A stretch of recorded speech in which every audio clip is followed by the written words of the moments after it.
Bismillahirrahmanirrahim. Assalamualaikum warahmatullahi wabarakatuh.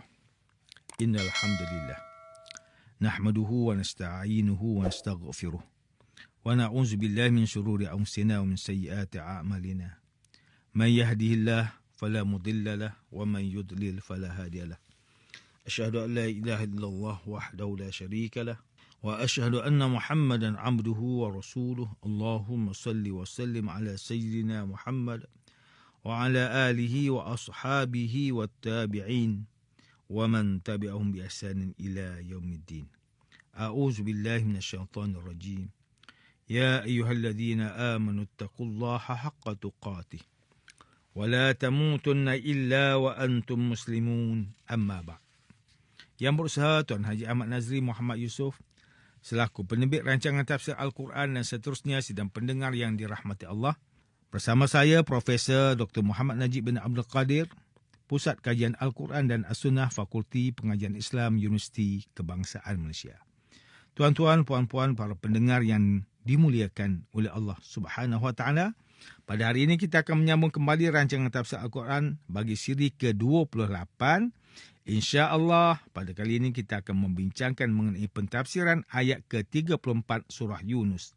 A'udzu billahi minasyaitonir rajim. Bismillahirrahmanirrahim.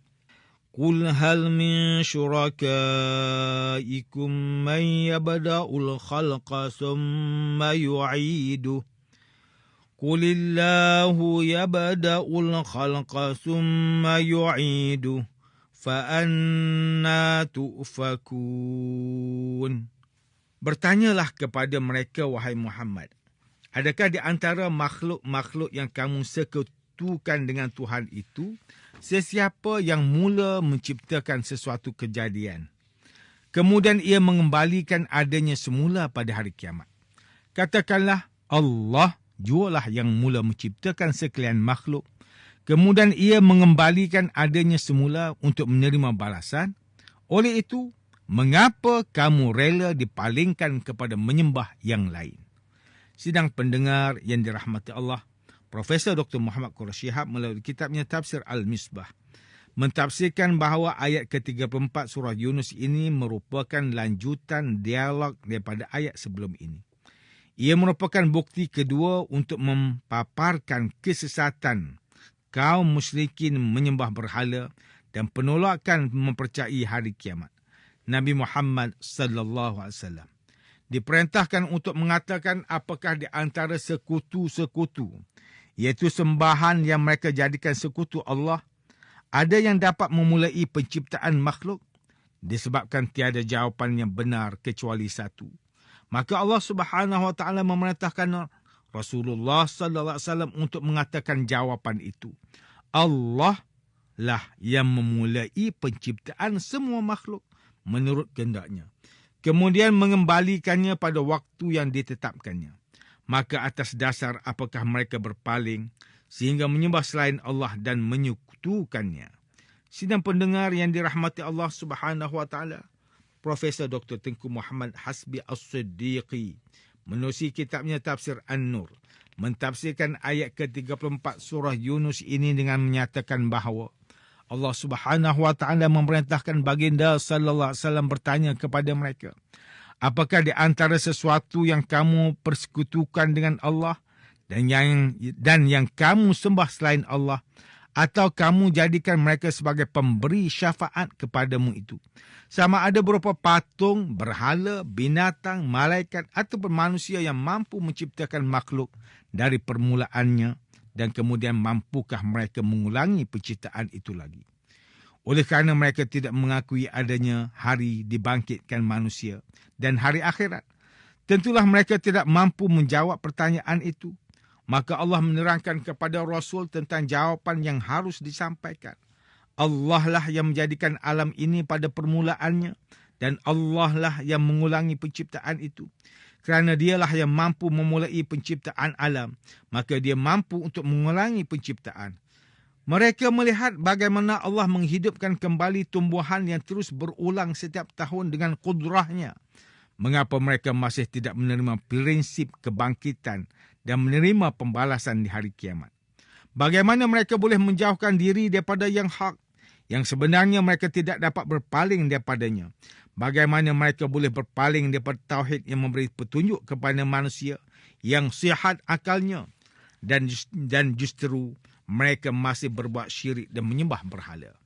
Tuan-tuan, puan-puan yang dimuliakan, Profesor Dr. Haji Abdul Malik Karim Amrullah atau Hamka dalam kitabnya Tafsir Al-Azhar mentafsirkan ayat ke-34 surah Yunus ini dengan menyatakan bahawa di dalam ayat sebelum ini mereka telah mengaku bahawa yang menjadikan segala sesuatu itu adalah Allah, tetapi mereka menyekutukannya dengan perkara selain daripada Allah.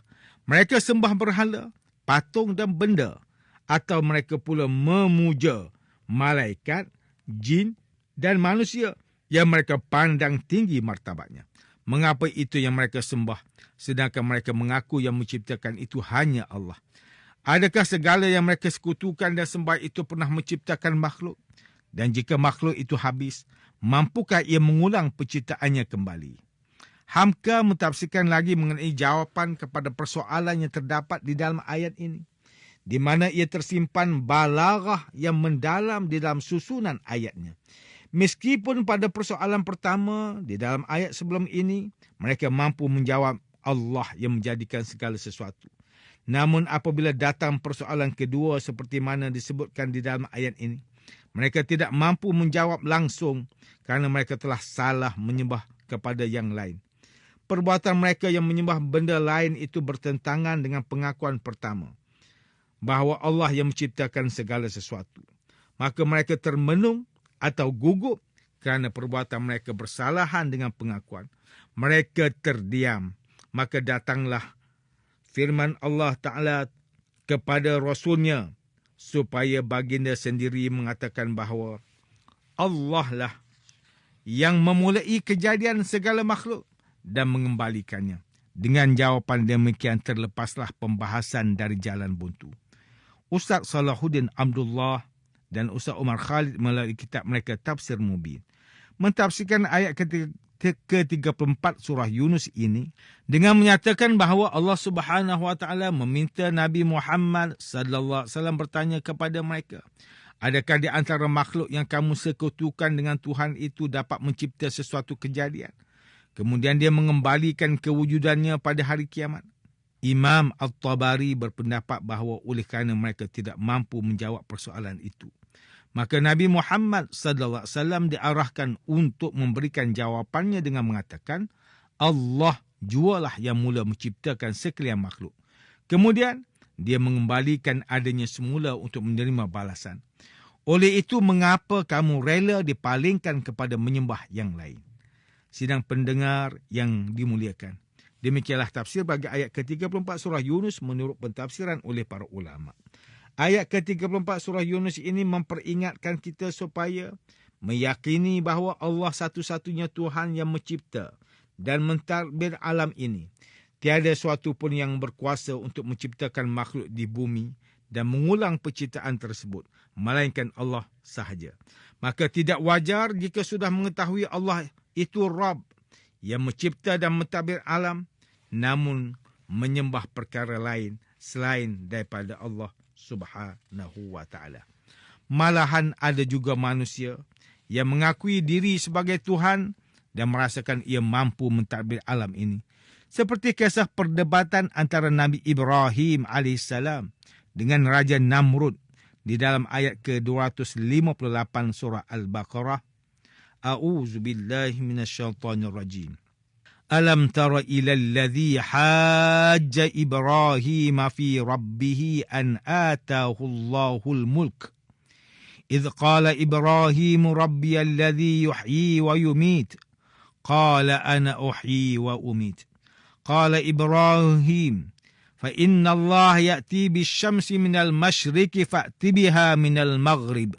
Fabuhital ladzi kafar. Wallahu la yahdil qaumaz zalimin. Tidakkah engkau pelik memikirkan, wahai Muhammad, tentang orang yang berhujah membantah Nabi Ibrahim dengan sombongnya mengenai Tuhannya? Kerana Allah memberikan orang itu kuasa pemerintahan, Ketika Nabi Ibrahim berkata, Tuhanku ialah yang menghidupkan dan yang mematikan. Ia menjawab, aku juga boleh menghidupkan dan mematikan. Nabi Ibrahim berkata lagi, sesungguhnya Allah menerbitkan matahari dari timur. Oleh itu terbitkanlah dia dari barat. Maka tercenganglah orang yang kafir itu, lalu diam membisu. Dan ingatlah, Allah tidak akan memberikan petunjuk kepada kaum yang zalim. Ayat ke-34 surah Yunus mendidik kita supaya berpegang teguh pada keimanan dan keyakinan yang benar. Situasi masyarakat Muslim kini, mereka mengakui adanya Allah sebagai Tuhan yang mencipta dan mentadbir. Namun ada segelintir yang lupa bahawa dirinya di bawah tadbir Allah dengan mengabaikan tawakal. Mereka keluar bekerja mencari rezeki, tetapi mereka merasakan bahawa pekerjaan mereka lah yang memberikan rezeki. Sedangkan Allah yang menentukan dan menetapkan rezeki setiap manusia. Ada segelintir pula yang terlalu yakin bahawa usahanya lah yang akan menentukan kejayaannya. Maka dia berusaha tanpa ingat kepada Allah yang menentukan hasil untuk dirinya. Maka jelas di sini bahawa kita perlu kembali semula kepada Allah kerana kita hidup di bawah tadbirnya.